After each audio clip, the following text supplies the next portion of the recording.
2 साए।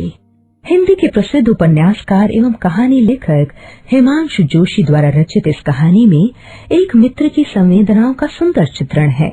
विदेश में अपने मित्र की मृत्यु के उपरांत दूसरे मित्र ने वर्षों तक अपने मित्र के परिवार को संरक्षण दिया, एक साए की तरह। नन्हे नन्हे दुधमुहे बच्चे, अकेली रुग्ण पत्नी, नाते रिश्ते का ऐसा कोई नहीं जो जरूरत पर काम आ सके। पति सुदूर अफ्रीका में अस्पताल में बीमार, महीनों तक कोई पत्र नहीं।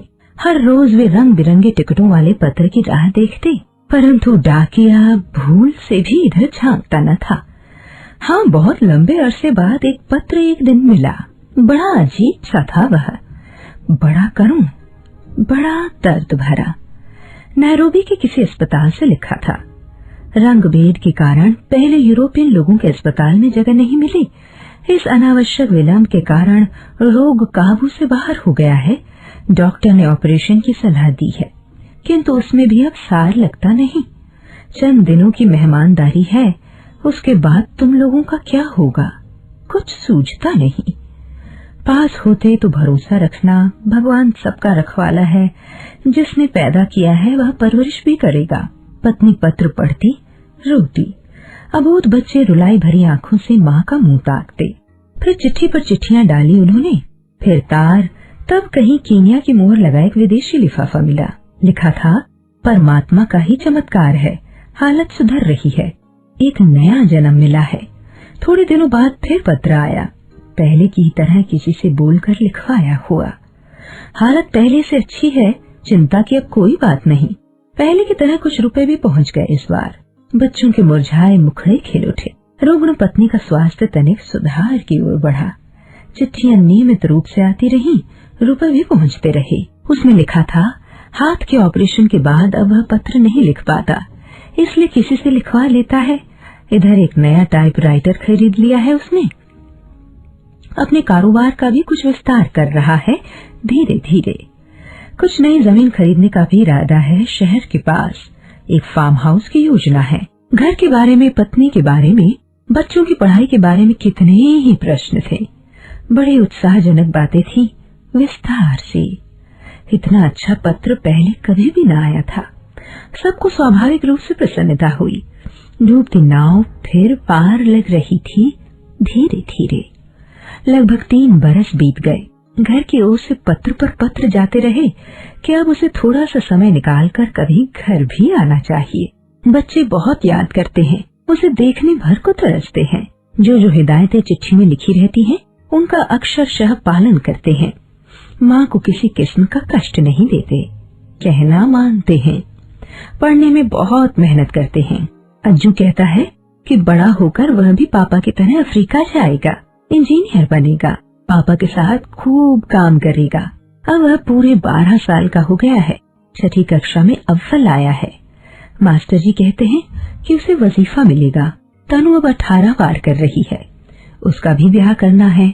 कहीं कोई अच्छा सा लड़का अपनी जात बिरादरी का मिले तो चल सकता है। चिट्ठी के जवाब में बहुत सी बातें थी। लिखा था कि इस समय तो नहीं, हाँ अगले साल तनु के ब्याह पर अवश्य पहुंचेगा। योग्य वर तो वहाँ भी मिल सकते हैं, पर विदेश में अफ्रीका जैसे देश में लड़की को ब्याहने के पक्ष में वह नहीं था। दहेज की चिंता न करना, कहीं वर की खोज करना।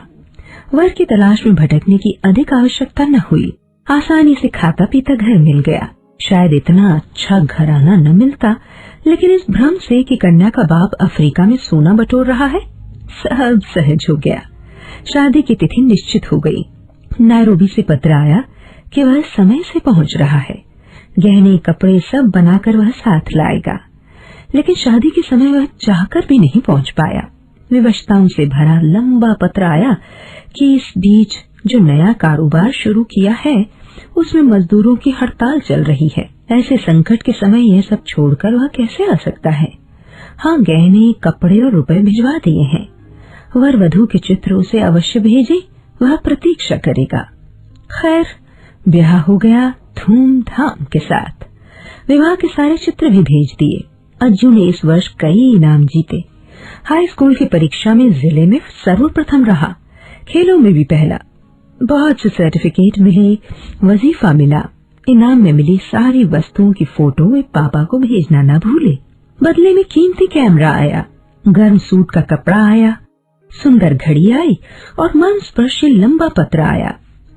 लिखा था कि वह बच्चों की उम्मीद पर ही जी रहा है। पत्नी का स्वास्थ्य अच्छा रहना चाहिए, बच्चे इसी तरह नाम रोशन करते रहें, उनके सहारे वह जिंदगी की डोर कुछ और लंबी खींच लेगा। यह सारा कारोबार उन्हीं के लिए तो है, पर अनेक वादे करने पर भी घर आना संभव न हो पाता। हर बार कुछ न कुछ अड़चने आ जाती और उसका आना स्थगित हो जाता। समय पंख बांधकर उड़ता रहा, अबाध गति से। बच्चों ने लिखा कि यदि उसका घर आ पाना कठिन हो रहा है तो वे ही सब अफ्रीका आने की सोच रहे हैं, कुछ वर्ष वहीं बिता लेंगे। उत्तर में केवल इतना ही था कि काम बहुत बढ़ गया है। नैरोबी, मोबासा के अलावा अन्य स्थानों पर भी उसे नियमित रूप से जाना पड़ता है। यहाँ विश्वास के आदमी मिलते नहीं, इसलिए उसे स्वयं ही खटना पड़ता है। यहाँ की आबो हवा, बच्चों की पढ़ाई, अनेक प्रश्न थे। अज्जू जब तक अपनी पढ़ाई पूरी नहीं कर लेता तब तक कुछ नहीं हो सकता। समय निकालकर कभी वह स्वयं घर आने का प्रयास करेगा।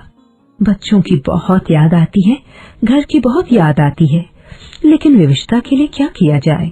अंत में एक दिन वह भी आ पहुंचा जब अज्जू ने अपनी पढ़ाई पूरी कर ली। कहीं अच्छी नौकरी की तलाश शुरू हुई, पर पिता के अब भी घर आने की संभावना न दिखी तो उसने लिखा, अम्मा बीमार रहती है, एक बार अंतिम बार देखना भर चाहती है। प्रत्युत्तर में विस्तृत पत्र मिला, इलाज के लिए रुपए भी, परंतु इस बार अज्जू ने ही जाने का कार्यक्रम बना लिया। अकस्मात पहुंचकर पापा को चौंकाने की पूरी योजना। टिकट खरीद लिया, पासपोर्ट वीजा भी सब देखते देखते बन गया और एक दिन दिल्ली से वह विमान से रवाना भी हो गया। उसके मन में एक गहरी उत्कंठा थी कि पापा उसे देखकर कितने चकित होंगे। उन्होंने कल्पना भी न की होगी कि एकाएक वह इतनी दूर एक दूसरे देश में इतनी आसानी से आ जाएगा। उनकी निगाहों में तो अब भी वह उतना ही छोटा होगा जब वह निक्कर पहनकर आंगन में गुल्ली डंडा खेलता था। नैरोबी के हवाई अड्डे पर उतरकर वह सीधा उस पते पर गया जो पत्र में दिया हुआ था, परंतु वहाँ ताला लगा था। हाँ, उसके पिता की पुरानी धुंधली नेम प्लेट अवश्य लगी थी। आसपास पूछताछ की तो पता चला एक वृद्ध भारतीय अप्रवासी अवश्य वहाँ रहते हैं। रात को देर से दफ्तर से घर लौटते हैं, किसी से मिलते जुलते नहीं, निपट अकेले हैं। वह बाहर बरामदे में रखी बेंच पर प्रतीक्षा करता रहा।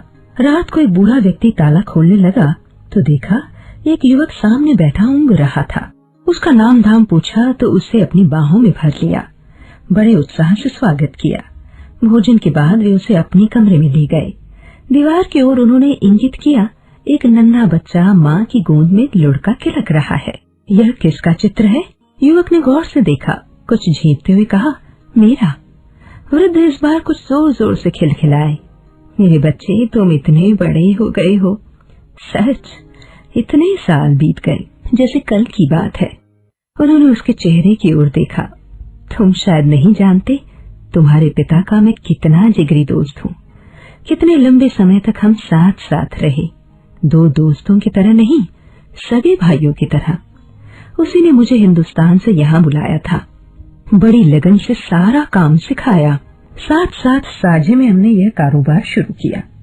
नैरोबी की आज यह बहुत अच्छी फर्म है, यह सब उसकी ही बदौलत है।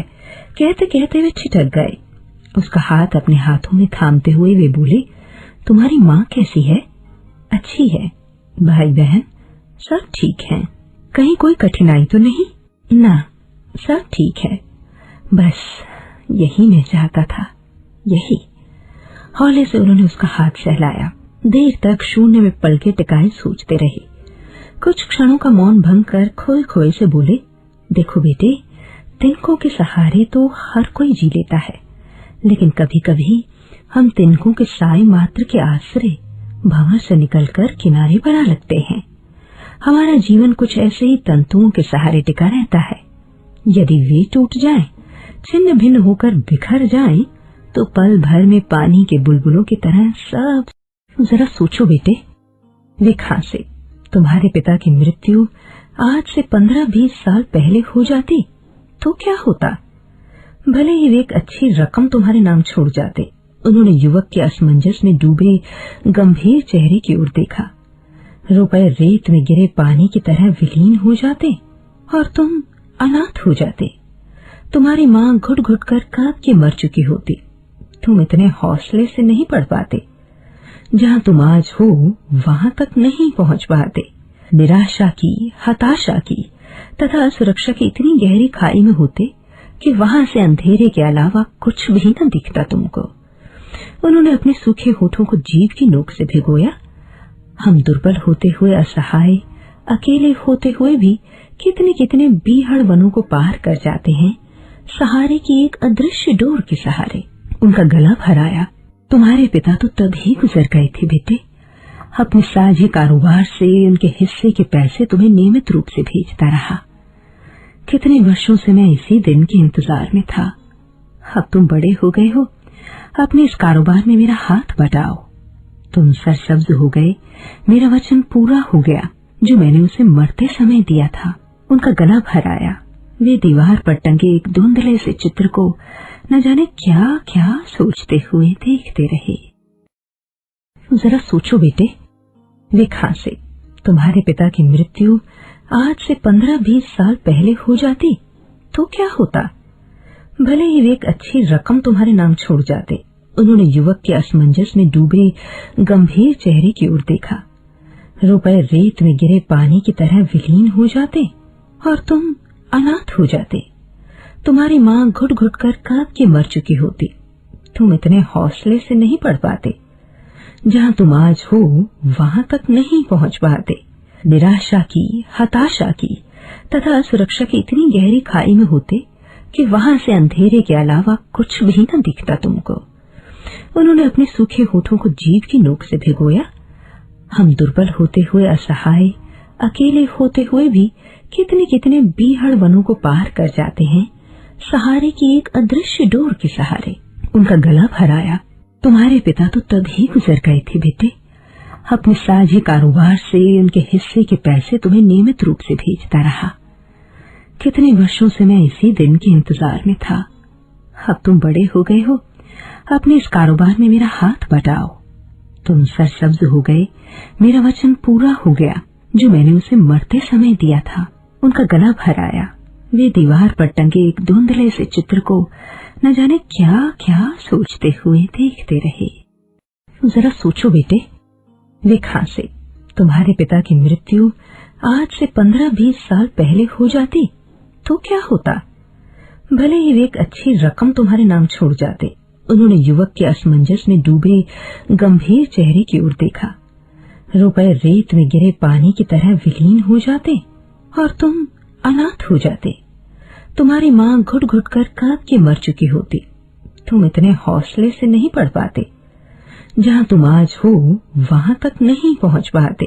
निराशा की, हताशा की तथा असुरक्षा की इतनी गहरी खाई में होते कि वहाँ से अंधेरे के अलावा कुछ भी न दिखता तुमको। उन्होंने अपने सूखे होठों को जीभ की नोक से भिगोया। हम दुर्बल होते हुए, असहाय, अकेले होते हुए भी कितने कितने बीहड़ वनों को पार कर जाते हैं, सहारे की एक अदृश्य डोर के सहारे। उनका गला भराया। तुम्हारे पिता तो तभी गुजर गए थे बेटे। अपने साझी कारोबार से उनके हिस्से के पैसे तुम्हें नियमित रूप से भेजता रहा। कितने वर्षों से मैं इसी दिन के इंतजार में था।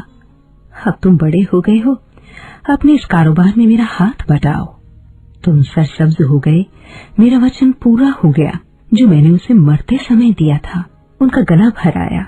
वे दीवार पर टंगे एक धुंधले से चित्र को न जाने क्या क्या सोचते हुए देखते रहे। जरा सोचो बेटे, वे खांसे।